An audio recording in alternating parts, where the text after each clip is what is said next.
Fala pessoal do canal Time do Povo, esse é o Papo Reto com a Fiel, eu sou o Marco Belo e vamos falar de Esporte Clube Corinthians Paulista em uma quarta-feira que há muito tempo não se via. Uma quarta-feira que talvez o torcedor do Corinthians não tivesse a experiência, não sentisse há alguns anos, desde 2019, 2015, 2005, quem sabe 2009, uma quarta-feira que o torcedor tem orgulho do time ter jogado muita bola. E não foi só ter jogado muita bola, o Corinthians já jogou bola em algumas partidas nesses últimos tempos. Mas ontem, no Estádio Castelão, em Fortaleza, os nossos carrascos, o Fortaleza, que o Corinthians não ganhava há 5 anos, Iago Pikachu, tinha um pessoal com medo do Iago Pikachu, porque ele faz muito gol no Corinthians. O Corinthians estava se apequenando diante do Fortaleza, que, com todo o respeito, é um time muito menor que o Corinthians, com todo o respeito aos amigos do Ceará, aos amigos de Fortaleza, mas não há comparação. A gestão deles pode ser melhor, mas o tamanho do time não tem comparação. E o Corinthians estava jogando não só lá no Castelão, mas em outros estádios do Brasil, como um time menor, um time sem tamanho, sem repercussão, e ontem o Corinthians jogou como Corinthians. Ontem o Corinthians foi gigante.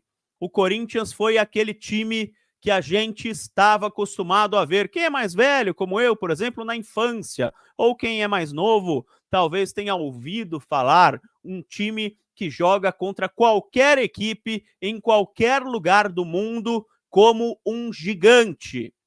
O Corinthians jogou de terno contra o Fortaleza. Foi 2-0, mas poderia ter sido 3, 4, 5, 6, poderia ter sido uma goleada histórica. Só o Thales Magno perdeu 3 gols, o Yuri Alberto mais uns 3, enfim, gols feitos. E o Corinthians poderia ter feito até mais, poderia ter garantido a classificação à próxima fase da Copa Sul-Americana. Não que não tenha dado um passo gigante, os 2-0 foram um passo gigante, né?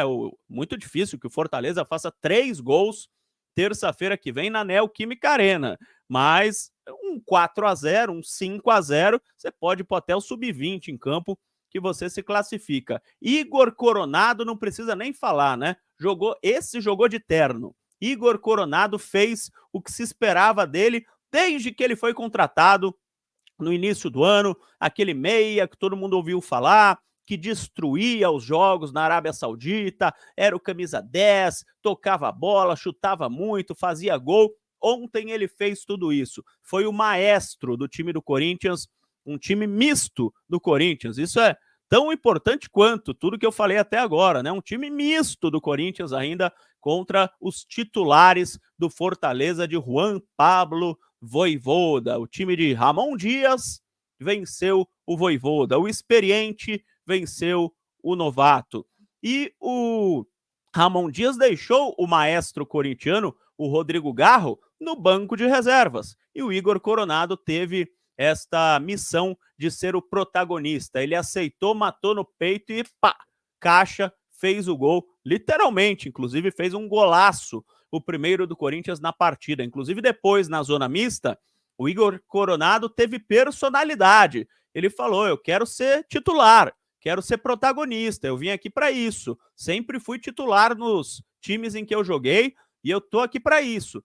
Achei muito legal da parte do Igor Coronado, ele falou com respeito, tá? Não estou falando que ele faltou com respeito com o técnico nem nada, não estou criando polêmica, nada disso. Ele foi respeitoso, mas ele pediu uma chance no time titular, como qualquer jogador gostaria de ser titular, e ele falou, eu quero mais minutos em campo, eu quero ajudar da melhor forma possível. Infelizmente, é muito difícil você colocar o Coronado como titular. O Antônio Oliveira já tentou no passado, não deu muito certo com o Rodrigo Garro, mas, enfim, ele jogou muito no lugar do Rodrigo Garro como meia do Corinthians. O Breno Bidon jogou muita bola, tá merecendo uma chance no time titular, Breno Bidon também destruiu no meio de campo. Outros jogadores foram bem, Hugo Souza para variar, Fagner, Hugo, depois o Mateuzinho que participou da jogada do gol do Yuri Alberto.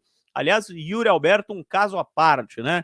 Ele deu uma de Yuri Alberto ontem, teve uma jogada ali que lançaram para ele, a bola bateu nas costas dele, se ele tivesse deixado passar, sairia na cara do gol, perdeu uns gols feitos.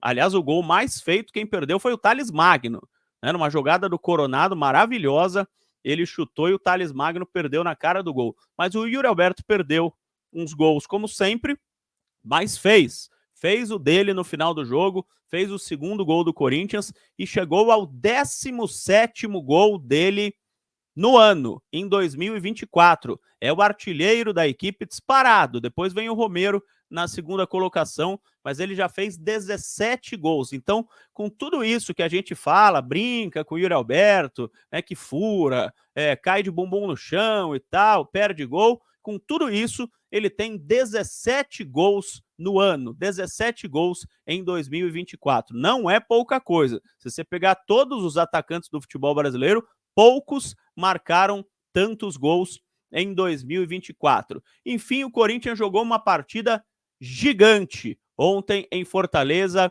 fez 2-0, volta com a moral em alta para a partida de sábado contra o Atlético Goianiense pelo Campeonato Brasileiro. O Corinthians das Copas tem uma mochila, aliás, das Copas não, o Corinthians do Campeonato Brasileiro tem uma mochila muito pesada nas costas, carrega um fardo muito pesado nas costas. Quando você está na zona de rebaixamento do Campeonato Brasileiro, e eu sei porque eu vivi 2007, é muito complicado você jogar. Parece que você está remando contra a maré, contra todas as forças. Quando você sai da zona de rebaixamento, aí a maré vira para o teu lado. Parece que é mais fácil você jogar, você conquistar vitórias. Então o Corinthians no Brasileiro está remando contra a maré. E o time do Corinthians das Copas, da Copa do Brasil, da Copa Sul-Americana, é um time leve. Se ganhar, bacana. Se perder, não vai gerar nenhum tipo de crise. Enfim, é um time leve. E talvez essa leveza esteja fazendo bem ao Corinthians. E talvez, ou eu acho até mais do que talvez, eu acho que com certeza é muito bom, né? Com certeza, essa vitória de ontem sobre o Fortaleza vai fazer o Corinthians entrar mais leve sábado contra o Atlético Goianiense. Apesar de estar na zona de rebaixamento, apesar de ter a obrigação de vencer o Atlético Goianiense no sábado, essa vitória contra o Fortaleza vai trazer muita moral para o time. O time que vai treinar, aliás, hoje, informação, Corinthians voltou ontem de Fortaleza. Hoje, para os atletas que atuaram mais do que 45 minutos, treino regenerativo. Só treinaram os atletas que não atuaram na partida contra o Fortaleza ou os que atuaram menos do que 45 minutos. O Memphis continua o trabalho de preparação para a partida de sábado. A ideia é colocá-lo em campo no sábado. Então, esse time do Corinthians que vai trabalhar durante essa semana, né, nos treinos que vão acontecer, principalmente quinta e sexta, amanhã e depois, vai ser um time com a moral lá no alto. Isso, com certeza, vai ajudar a equipe. O estádio vai estar lotado, obviamente, o torcedor do Corinthians sempre faz a sua parte, então o time do Corinthians vai ter, eu acredito, por esses 2-0 na Copa Sul-Americana, além de ser um resultado muito positivo e deixar o Corinthians praticamente na semifinal da Copa Sul-Americana, vai ajudar e muito nos próximos jogos do Campeonato Brasileiro. Fechou, galera? Um abraço a todos. Segue aqui o canal Time do Povo. Se você gosta do Papo Reto com a Fiel, deixa o like aí no vídeo. Tamo junto e vai Corinthians!